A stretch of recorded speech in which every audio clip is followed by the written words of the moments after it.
Takže zdravie po 40-ke. Prečo niektoré veci fungujú a prečo niektoré nie? Zobudza sa ráno, že s pocitom, že ťa prešiel kamión, alebo že proste tie kolená, ktoré kedysi zvládali všetko od klačania cez behanie, chodenie po schodoch, už nie sú to čohno a už brzgajú a bolia? Áno, niekto povie, je to vekom, je to opotrebovaním, je to proste tak, už máme 40. Ale ja poznám 20-tníkov, 30-tníkov, ktorí sa s tým stretávajú. Takže prečo hlavne teda po 40-ke to zdravie už nie je to, čo bývalo? Poďme sa na to spoločne pozrieť a pozrieme sa na to aj z takých viacerých spôsobov.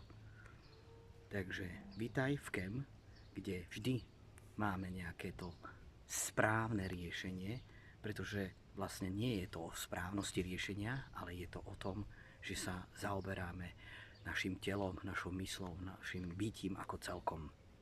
Vítaj, sleduj a odoberaj Emanuel Holub, KEM. Takže poďme sa na to pozrieť. Prečo je to tak? Prečo to naše zdravie naozaj pokulháva a prečo je také problematické? Aj keď si to nemyslím ja, nie je. Môžeš byť zdravý a môžeš byť vitálny. A mám 5 spôsobov KEM, ako byť zdravý a ako byť vitálny. Poďme si to naozaj znova zrekapitulovať. V 20-ke sme boli nezničiteľné. V 30-ke možno niektorí z nás už začali cítiť prvé zmeny a po 40-ke si hovoríme, už to nie je to, čo to bývalo. Ale tak to naozaj nemusí byť. Dôležité je to, že ignorujeme tie príznaky, tie systémy, ktoré nám naše telo hovorí. Ignorujeme to, že proste sa nepočúvame. Možno začneme reagovať až na tie prvé signály, keď sa nám niečo deje a ideme k doktorovi a ona začne rozháňať po vyšetreniach a začne hľadať dôvod, prečo by sme mali byť zdravší.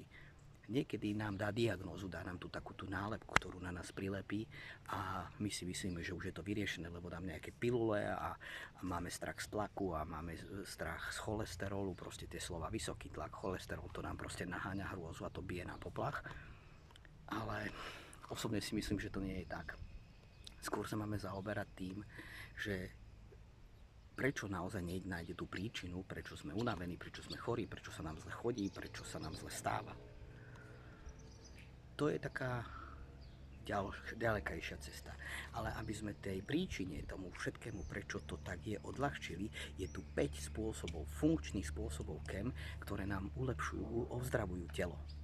Len treba ich naozaj povinať komplexne. Takže ja som si to pripravil a mám to tu pre vás pripravené. Jeden z najdôležitejších bodov KEM, ten prvejší, je naozaj to, že potrebujeme spávať 8 hodín. A nielen to, že 8 hodín, potrebujeme sa už na spánok pripravovať o 9 večer, aby sme o 10 spali. Proste tie naše telá proste reagujú na to svetlo a tmu, reagujú na to, že ich preťažujeme modrým a zeleným svetlom, reagujú na to, že ich preťažujeme počítačmi, laptopmi a nehovoriac o strese a tlaku. Takže spánok, prvý bod, 8 hodín od 10. necháme prejsť auto. Druhý bod. A ešte znova druhé auto. Takže druhý bod. Pijeme vodu. Takže na zdravie, priatelia. Voda je základ života.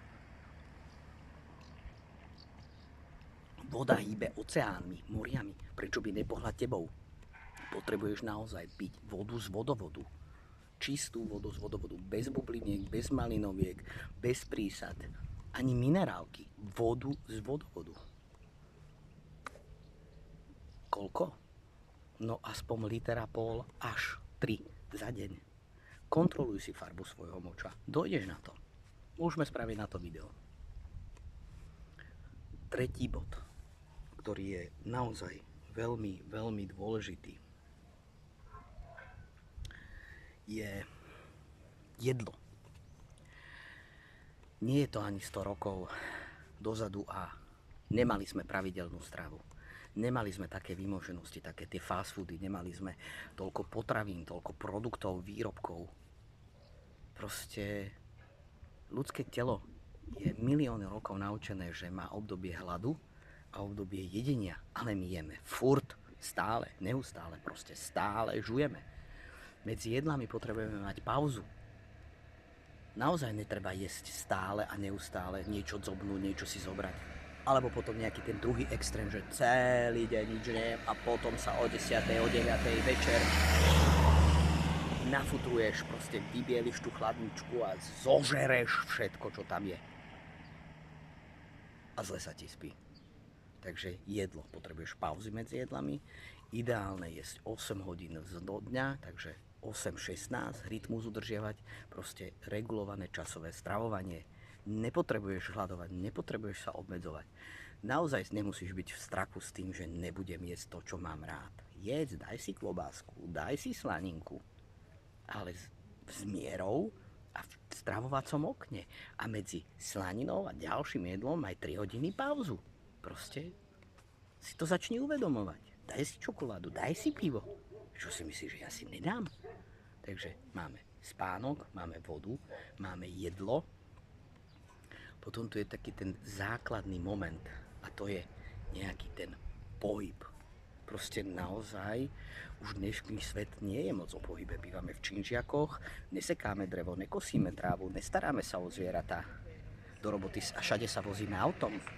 Teraz prejde ďalšie auto, taký dobrý, že je Jeep biely. Takže začni používať nohy. Začni proste chodiť. Začni chodiť. A 5. bodom, bez ktorého možno som tým mal začať, zomreš. Do minúty zomreš. A je to dých. A všetci si povedajú, však dýcham, všetci dýchame, áno. Lenže všetci dýchame väčšinou zle. Teda ja už nie, ale veľa z nás. Dýcha sa nosom, dýcha sa do bránice, dýcha sa vedome. Prečo sú tie pomocné saklíky, keď je človek v strese a v tlaku, že dýcha do saklíka, lebo proste sa zvedomuje, ukludňuje, celý systém sa stabilizuje. Takže keď začneš dýchať a začneš si dávať pauzu v tom dýchu, začneš si to zvedomovať, kém dých už sme preberali, tak tvoj život sa zmení. Takže toto je 5 spôsobov, ktoré ti pomôžu naštartovať tvoje zdravie, naštartovať tvoju vitalitu. Proste vnímame kém život ako celok. Môžeš si povedať, to nič není, to nefunguje, ja ti hovorím, ja ti garantujem, keď to začneš robiť, tvoj život sa zmení k lepšiemu. Proste je to tak.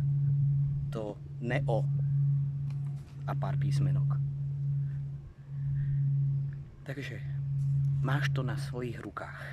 Buď sa rozhodneš a povieš si, má ten holub nejakú tú pravdu a má to nejaký ten zmysel a začneš aplikovať, alebo budeš robiť veci tak, ako si robil doteraz a tvoje výsledky budú také, aké sú doteraz. Jediná istota v živote je zmena. Takže začni. Začni kém zmenou. Maj sa, buduj pokojnú silu muža a, aby som nezabudol, toto nie je len pre mužov. Toto je aj pre ženy. Pretože sú to všeobecné, funkčné a platné zákonitosti. Zákonitosti života, áno. Takže KEM je nielen kanál pre mužov, ale aj pre vedomé ženy. Takže vítaj na palube, sleduj, maj sa, buduj pokojnú silu, či už muža alebo ženy a vidíme sa v ďalšom príspevku KEM. Maj sa.